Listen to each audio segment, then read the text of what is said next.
Kabine Fofana, on parle d'immigration. Les Guinéens plus nombreux sur la route de la Méditerranée aujourd'hui. Puisque c'est vous qui animez l'émission sur l'immigration ici, appelée pays de cocagne, ça devient un problème parce que la Guinée est en tête de liste. Oui, la Guinée vient derrière, plutôt la Guinée occupe la tête du peloton, à peu près 12 000 et quelques migrants qui sont donc aux portes de la Méditerranée centrale et occidentale. Il faut préciser qu'après la Guinée, il y a aussi la Côte d'Ivoire qui sont donc les deux nationalités qui constituent la population migratoire la plus importante. Il faut peut-être récapituler. Quand vous prenez par exemple la route de la Méditerranée occidentale, le chemin il est simple. Pour le cas des Guinéens, on part de la Guinée, ensuite le Mali. Après, on arrive en Algérie, on passe par le Maroc et puis cap sur l'Espagne. Vous avez le deuxième chemin qui est donc la route de la Méditerranée centrale. C'est aussi un peu simple. À partir de la Guinée, vous arrivez au Mali, vous passez par le Niger, vous faites un cap en Libye et puis où vous faites Mali, Algérie, Libye, Italie. Donc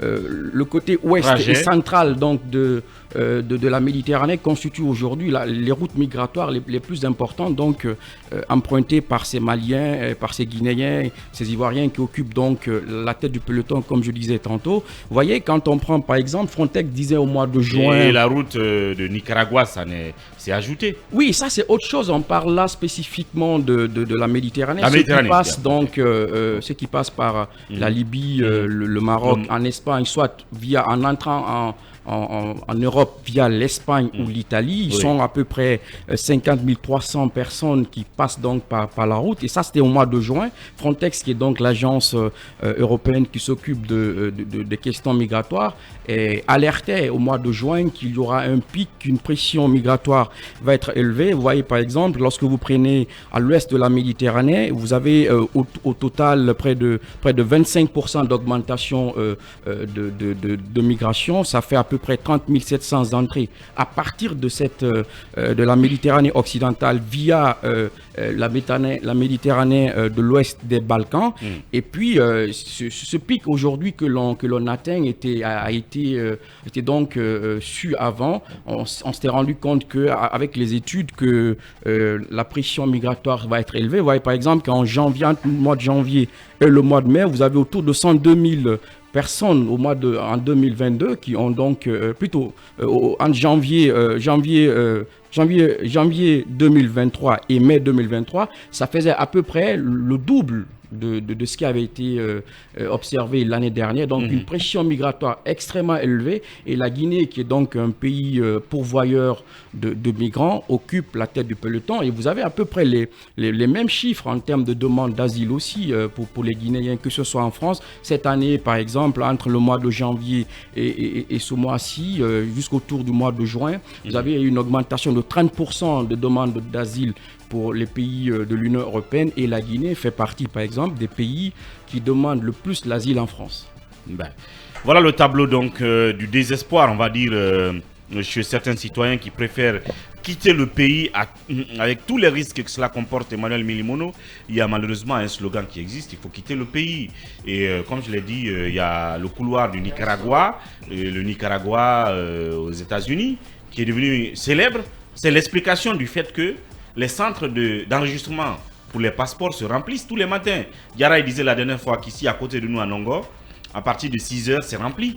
Parce qu'effectivement, depuis que la route de Nicaragua fait objet d'une publicité, on voit sur la toile les gens qui marchent. D'abord, ils prennent un vol, après, ils sont à Nicaragua, après, ils sont aux États-Unis.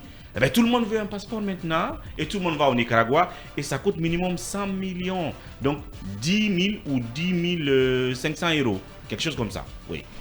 Je pense que d'ailleurs, quand on regarde aussi la tranche d'âge des jeunes qui sont concernés par ça, jusqu'à 100 millions, je pense que ça peut quand même démarrer quelque chose en Guinée, ça peut construire un petit business. Un petit business en Guinée. Mais c'est quand même évidemment, une alerte. Les gens ont toujours... c'est une question de choix aussi. Dans le fond, c'est une question de choix. Il y en a qui estiment que la réussite, c'est forcément de l'autre côté. On peut peut-être comprendre, mais on ne peut pas expliquer, on ne peut pas justifier. Mais quand je prends par contre moi les routes du Sahel, je pense que le flux va être encore plus dense dans les mois à venir, parce que quand vous regardez par exemple la position d'un pays comme le Niger, qui était en réalité une sorte de filtre par rapport aux migrants, parce que je rappelle que le Niger avait quand même un accord avec l'Union européenne, avec le Canada, dans le cadre donc de la lutte contre l'immigration clandestine. Et le coup d'État a entraîné la rupture. Donc, et on a vu Bazoum lui-même dans un camp de réfugiés, en train d'encourager, enfin, de sensibiliser des jeunes candidats à l'immigration, de retourner là d'où ils venaient, parce qu'on les avait bloqués dans leur élan de traverser et de passer par le Niger. Donc, Bazoum faisait lui-même dans cette pédagogie de sensibilisation. Oui, et ça faisait partie aussi du protocole qu'il avait avec l'Union européenne, le Canada. Le Niger devait servir de zone de filtre pour pouvoir réduire au maximum le nombre de personnes qui traversent. Mais comme je l'ai dit tantôt, avec le coup d'État, la coopération a été suspendue. Donc, je me demande aujourd'hui, est-ce que cette junte, est-ce qu'elle a la volonté de le faire? Parce qu'évidemment, ça reste un moyen de pression. À un moment, il y a des pays qui ont utilisé le flux migratoire comme moyen de pression, même sur certains pays européens. Elle va ouvrir les vannes pour que l'Union européenne s'occupe plutôt de la vague d'immigrants que de leur situation de coup d'État. Que du coup d'État. D'autant plus que derrière, il y a aussi le financement qui est bloqué, parce que tout cela est moyennant des espèces sonnantes et trébuchantes. Donc, je crois que le flux va encore exploser dans les mois qui viennent, parce que l'essentiel des pays qui sont aujourd'hui traversés sont des pays qui s'en foutent pas mal que vous traversiez pour passer. Le Mali, le Burkina, le Niger, tant que vous êtes de passage, ça ne les dérange pas. Je pense qu'il faut s'attendre à gérer des flux encore plus nombreux dans les mois à venir. Mais tout ça, Ouri, à mon avis, travaillons au niveau interne pour offrir de l'espoir aux jeunes. Quand vous voyez qu'on en arrive aujourd'hui à la naissance d'un slogan comme « Quittons le pays », c'est parce que vous en avez aujourd'hui. Vous avez aujourd'hui dans le pays des jeunes qui végètent dans la misère. Hier, on parlait, les médias ont parlé d'un qui s'est suicidé, je pense du côté de Sangoya ou de la cité Anko 5, qui s'est carrément donné la mort parce qu'il ne voit aucune issue à sa vie.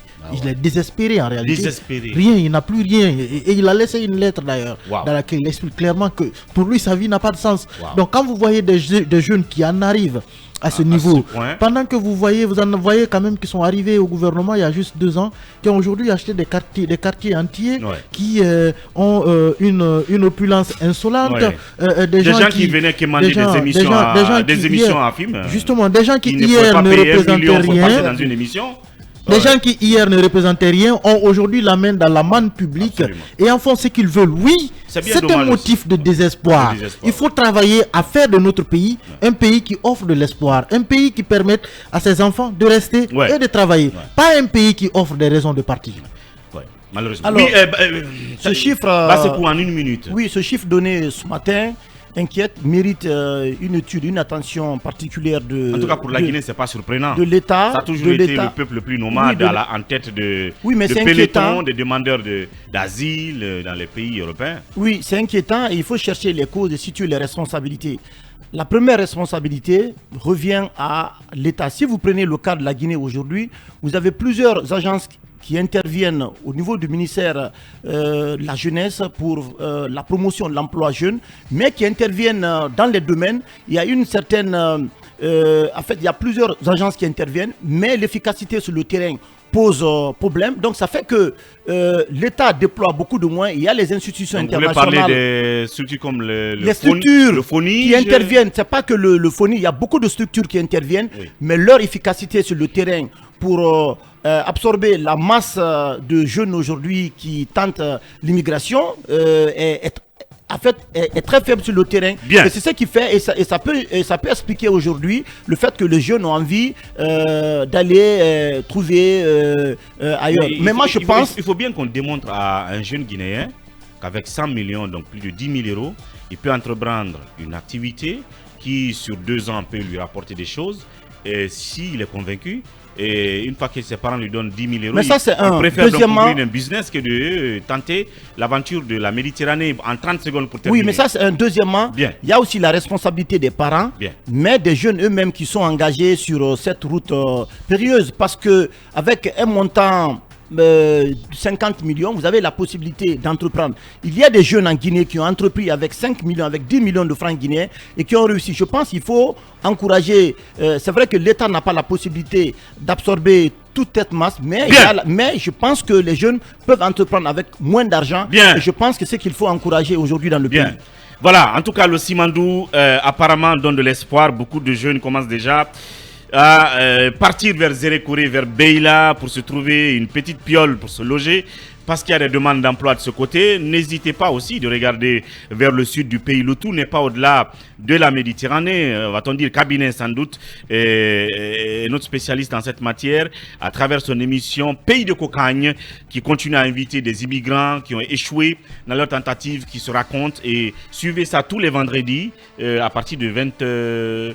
Oui, à partir de 20h tous les vendredis. On ne reçoit pas seulement que des migrants qui ont échoué. Voilà. Nous mettons en lumière les possibilités régulières de voyager. C'est pourquoi nous recevrons des consuls, mais aussi des ministres des ambassadeurs qui viennent mettre en avant les opportunités qui existent. Et je pense d'ailleurs qu'il faudra plus mettre en avant ces possibilités. Je donne une anecdote. Il y a un jeune qui, à travers Pays de Cocagne, est aujourd'hui à Nantes. Parce que tout simplement, en France, il ne savait pas qu'il avait une possibilité via Campus France d'arriver en France. Il avait un frère de façon régulière, qui lui avait un frère qui avait donné de l'argent plus de 2 fois, je crois 2 fois $5,000. Il est passé par la Libye, il est revenu par 2 fois. Et lorsqu'il a écouté l'émission, parce qu'on avait reçu ici le coordinateur de Campus France qui est venu expliquer. Et à la suite de ça, le garçon cette année, il va commencer les cours à Nantes. Voilà. Et il n'est pas passé par la mer.